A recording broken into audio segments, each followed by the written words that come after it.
Shamarra Kafuunee daawwattoota Oromiyaa Miidiyaa Neetwoork kun qophii addaati. Qophii addaa kanaan xiinxalaa siyaasaa fi miseensa Koongireesii Federaalaa Oromoo Jawaar Mohaammed wajjin turtii kan goonu keessumaa ajjeechaa godina Baalee aanaa Diinshootti raawwatame ilaalchiseeti kan Jawaar wajjin turtii goonu. Jawaar baga nagaan wal agarre. Ajjeechaa aanaa Diinshoo sanatti raawwate hordofee ragaa yookiin odeeffannoo karaa miidiyaa hawaasaatti maxxansite hordofee Koomishiniin Poolisii Oromiyaas karaa Feesbuukii isaa ragaan ati maxxansite dogoggora jechuun akeekkachiisas barreesseeti jira. Maalidha waan sun?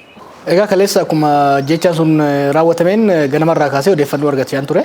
Akkuma yeroo hunda godhutti odeeffannoo ganama argadde naannoo sanitti maddeen jiran maddeen adamamanamoo naannoo sanitti jiran irraa adda baafadde akkasumas firoota nama miidhame ragaalee dhimma san argan warra maddeen mootummaa keessa jiran dabalatee erga mirkaneeffadhee booda namni kun tarkaanfii poolisiin fudhateen ajjeefamuu isaa erga mirkaneessee booda kan maxxanse ibsi poolisiin Oromiyaa galgala baase sirrii miti dhugaarratti kan hundaa'e miti saniif immoo akkuma isin arraa agartan bulchiinsi nageenyi naannoo sanii bulchaan godina aanaa naannoo sanii akkasumas immoo maatiin gurbaa sanii waan ani kaleessa barreesse sanii kan ragaa bayanii wanni ani maxxanse akkaataan ajjeefama gurbaa sanii dhibbaa dhibbatti dhugaa akka ta'e irra deebi'ees mirkaneesseera ammallee nan mirkaneessa. Walumaa galatti wanti aanaa Diinshoo keessatti ta'e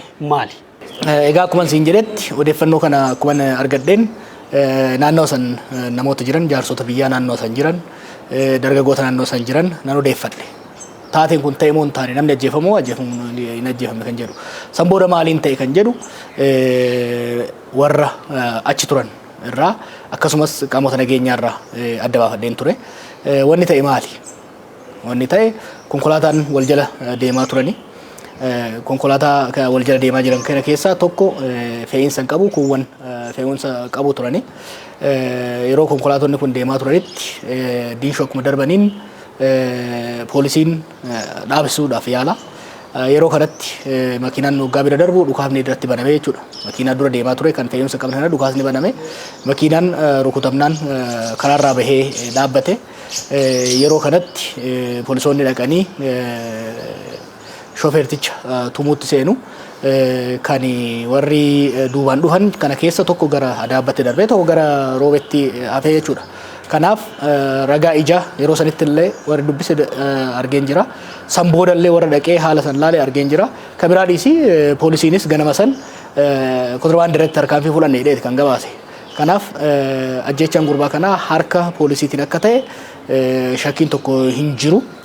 Maatiin raayis akkuma isin mirkaneeffattan qaamota nageenyaa raayis akkasumas immoo ragaa ijaa warra yeroo san ijaan argirraa mirkaneeffadheetanii kan inni gabaase.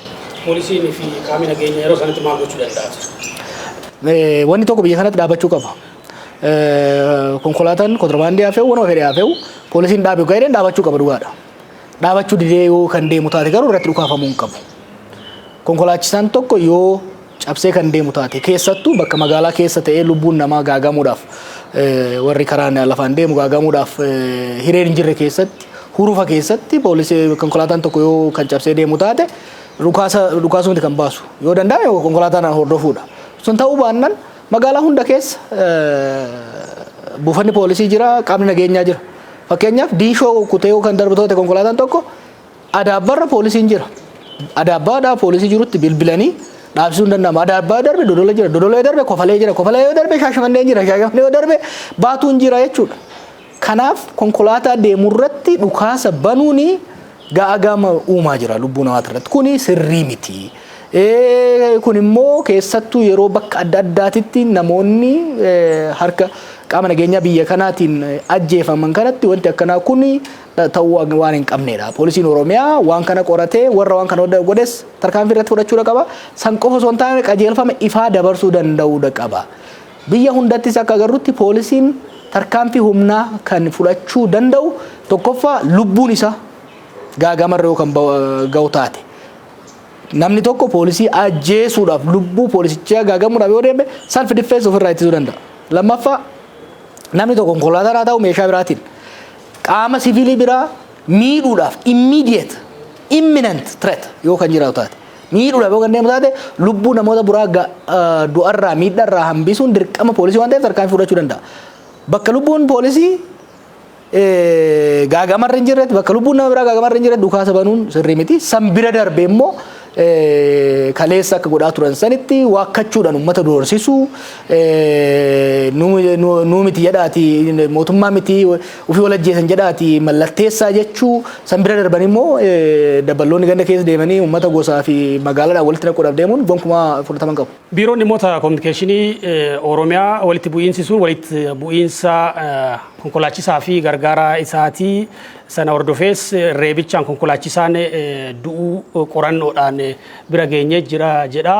Ragaa Oromiyaa Miidiyaa Neetwoork har'a argateen immoo bulchaan aanaa Diinshoo fi itti gaafatamaa waajjira nageenyaa aanaa Diinshoo wanti qulqullaa'ee hin jiru jedha. Caasaa mootummaa tokko keessatti odeeffannoowwan wal jala darban akkasii akkamitti dhufanii ragaawwan kanneen akkamitti walitti araarsuun danda'ama. Dhugaa dhoksuu irratti wal wallaan dhabame beektaa? Kaleessa ganamarraa hordofaan ture.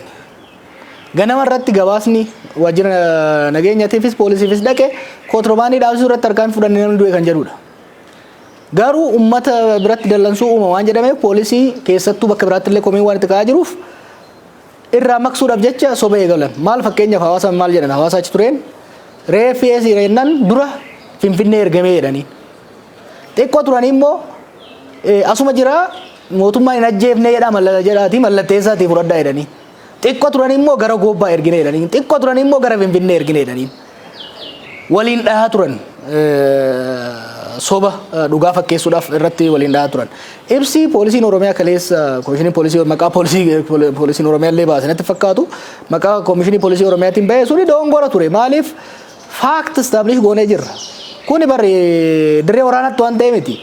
Hawaasa keessatti bakka namni baay'een jirutti ummata gaafannee ummanni naannoo san immoo waan kan sobuufillee jiru mirkaneessineeti kan inni san gabaase wanti har'a ammoo wanni ati argaa jirtu qaamni nageenyaa qaamni bulchiinsaa naannoo san jirus wanni ragaa bahaa jiru maali qorannee irra geenyaadha gara biraatiin wanti kaleessa poolisii komishineriin Oromiyaa jedhe sun dhugaa akka hin taane sirrii akka hin taanee fi amanullee baatan. Amanullee baatan waan ta'eef amanullee baatan waakkachuu garuu akka hin dandeenye waan mirkanaa'edha jechuudha. By the way bulchitoonni kaleessa bahanii ofii wal ajjeesanii jedhan suni jaarsota wajjin taa'anii sagalee waraabameen qaba. Jaarsota wajjin taa'anii yeroo haasa'anitti akka dogongoraan poolisiin tarkaanfii fudhateetti kan haasayaa turan. Amma garuu yaadammoo jijjiiranii deebi'anii gara wanni itti godhan jechuudha.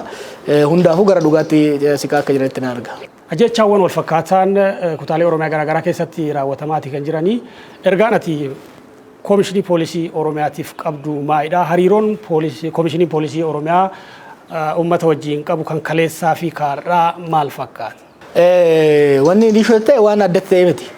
Ji'oota darban kana keessatti jecha reebicha hidhaa suukenneessaa Oromiyaa keessatti godhamaa jira maqaa poolisiitiin. Kuni baay'ee nama gaddisiisa. Poolisiin Oromiyaa waggaa 2 dura yeroo diinni hamaan harkaa isaanii qabu yeroo lubbuun isaanii gaagamarra turetti gara uummataa hin dhukaafnu uummata nagaa hin ajjeefnu jedhanii uummatarra goruudhaan aantummaa uummataa agarsiisaa turan. Dirree bahaatii fi gara kibbaatitti yeroo uummanni daangaa weeraramee turetti kilaashii kaartaa takka hin guunneen uummata keenya bira dhaabataniitti wareegamaa kan turan. Yeroo sanitti dhugaa galchineefii jirra jechuudha. Uummanni keenyas dhugaa galcheefii jira jechuudha. Har'as garuu maqaa poolisii saniitiin humni haaraan leenji'ee deemaa jiru kun as qofatti bakka hedduutti namni kan ajjeefamaa jiru. Torban dabre gabaastanii jiran qobboo Harargee bahaatitti mucaa xiqqaa amata 15 baajaajiin hoggaa deemu ifaan irratti ibsite jedhanii dhukaasatti banameen ajjeefan.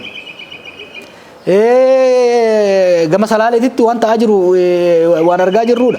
Bakkoota adda addaatitti namni ajjeefamuun nama xiqqaa guddaa osoo hin jedhin jaarsota biyyaa kabiraa haafuuti poolisoota idilee bulchitoota osoo nafin tumuun reebuun salphisuun deemaa jira. Kuni is not acceptable. Biyya kanaaf hin ta'u, poolisii kanaaf hin ta'u, Oromiyaadhaaf hin ta'u, uummata keenyaaf hin ta'u dhaabbachuu qaba jechuudha. dhaabbachuu qaba. Kana immoo qaamni poolisii qofa osoo hin ta'in qaamni bulchiinsa biyya kana harkaa qabus adeemsi akkanaa amma dura yaalamee jira. Dhugaa yoo ka dubbannu taate haalli jidduu kana ji'oota muraasa dabaree kana Oromiyaa keessatti godhamaa jiru bara dargii yeroo duraa san qashibiriif na cibirii waan deebi'ee fakkaataa jira beektaa. Kuni baay'ee rakkisaadha. Kanaan wal qabatee bakka tokkotti walitti bu'iinsi humna riphee lolaa wajjin hin jira. Riphee lolaa mootummaa waggaa olalu seera mataasaa qaba. Seera addunyaattu jira. Waara waan jedhamu jira. Dirree waraanaa irratti warri kutuun walitti dhukaasanii wal ajjeesuu danda'an. Nama booji'ame akka itti qabatamu jira. Nama deeggaraa garee tokko jedhamee yaadamullee yoo qabame akkaataa itti qabamu jira. Nama mana hidhaa keessaa baasanii as boosatitti. Boosatti fagoo miti bakka dirree waraanaa waan jirretti. Ablammii lama kan ajjeesan guyyaa tokkotti. Maaliif ajjeefama namni?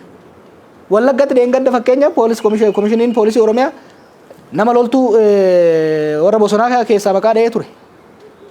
Maal dhageenya borumtaasaa haadha abbaan nama sanii ajjeefame maal jechuudha? Nama haadha abbaan nama umriin isaa waggaa 18 oliitiif akkamitti gaafatama ta'a? Osoma ta'ee maal jechuudha nama tokko ani hoggaan Ameerikaa ture mootummaa as ture wajjin du'aa jiruudhaan wal barbaadaa turetti yeroo isaan ajjeesuuf yaalaa turanitti yeroo anis mootummaa isaanii uummata kanaa wajjin ta'ee foon qolchuudhaaf ifaan ifatti hojjechaa ture sanitti haati biyya kana turte. Mootummaan sun haadha biyya ajjeefne.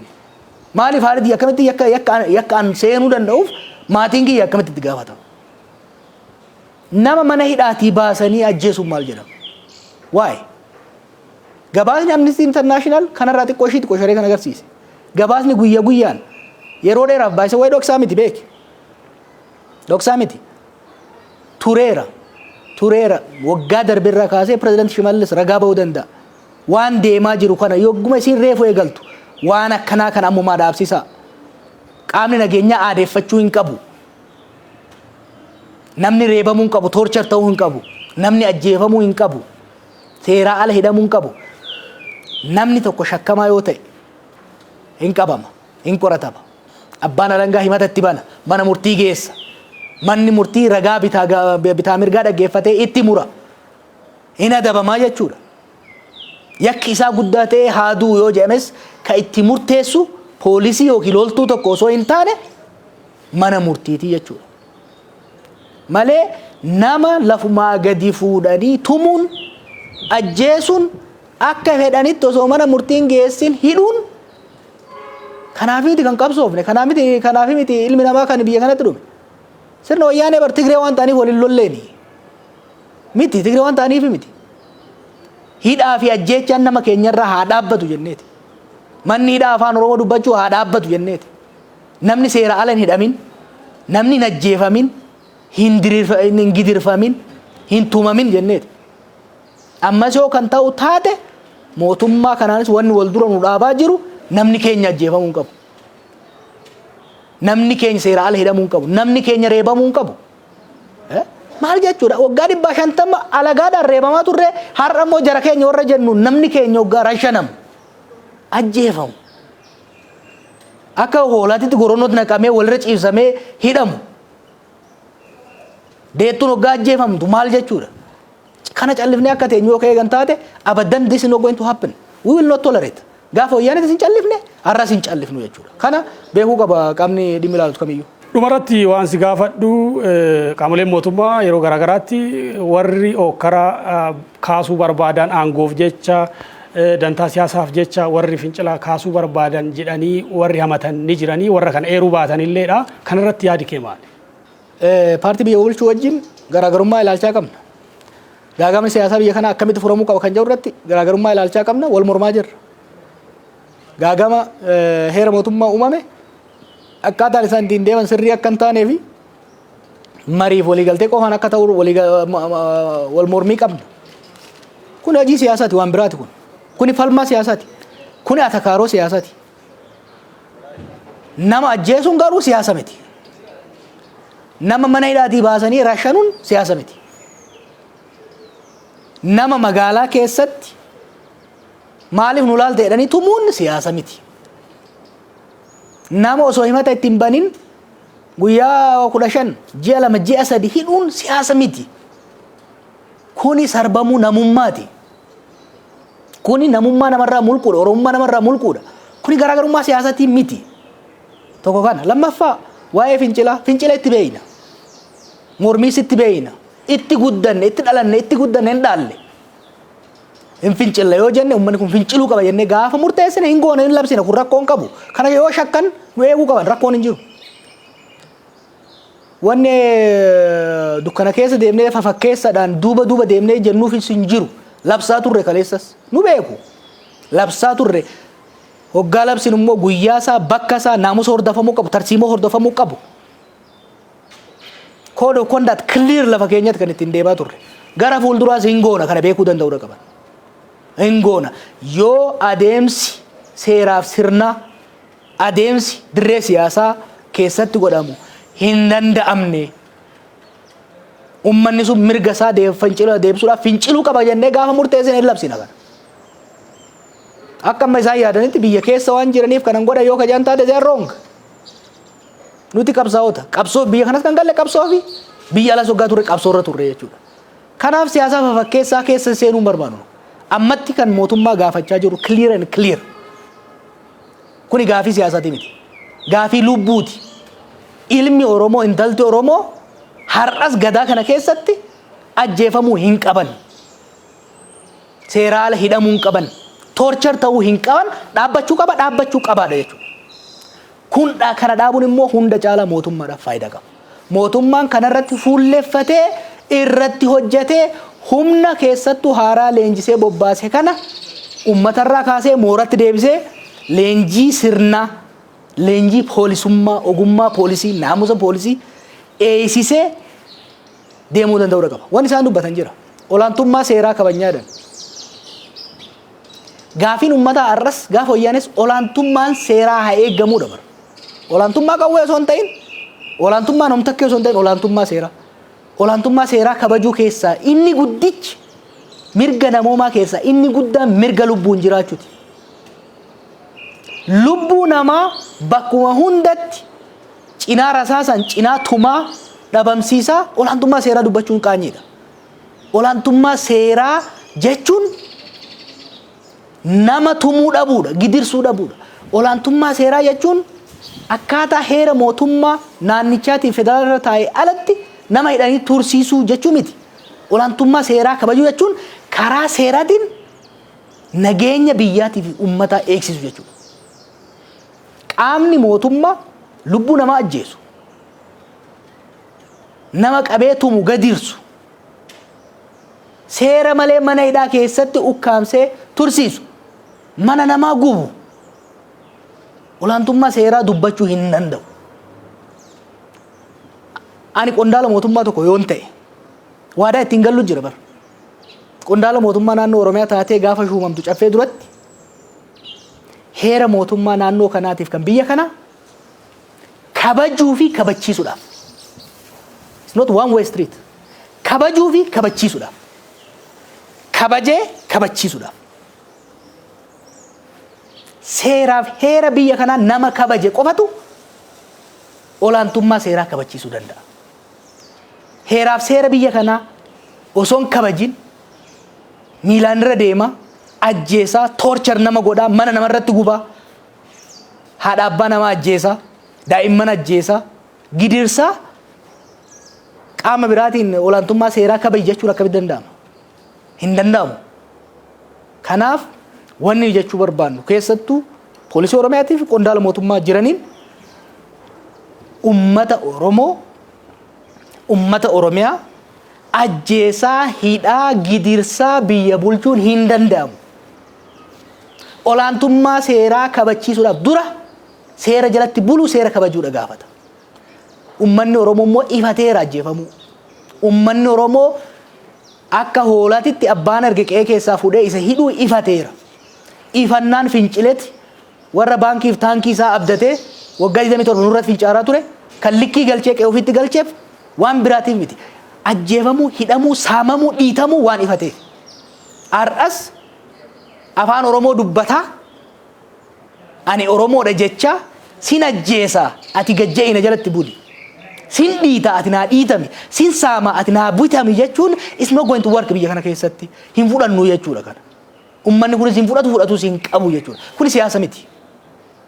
kuni siyaasa miti kuni waa'ee namummaati kuni mirga uumamaan rabbi nuu kenne ka ummanni keenya immoo lubbuu isaa aarsaa godhate diina harkaa baafate goonfateedha amma immoo akka haaraatitti nu sarbuu barbaadan kana ummanni keenya dura dhaabbachuu qaba jechuudha. Galatoomii Jawaar Mohaammed daawwattoota Oromiyaa Miidiyaa Neetwoork turtiin xiinxalaa siyaasaa fi miseensa Koongireesii Federaalaa Oromoo Jawaar Mohaammed wajjin goone kanuma hanga yoonaa ture qophiin addaa keenyas kanuma hanga yoonaatii qophii kana keessummeessuudhaan ana Abiraam Birruu ogeessi kaameeraa fi daayirektarri keenya Abdiisaa Balaachooti yeroo gaarii.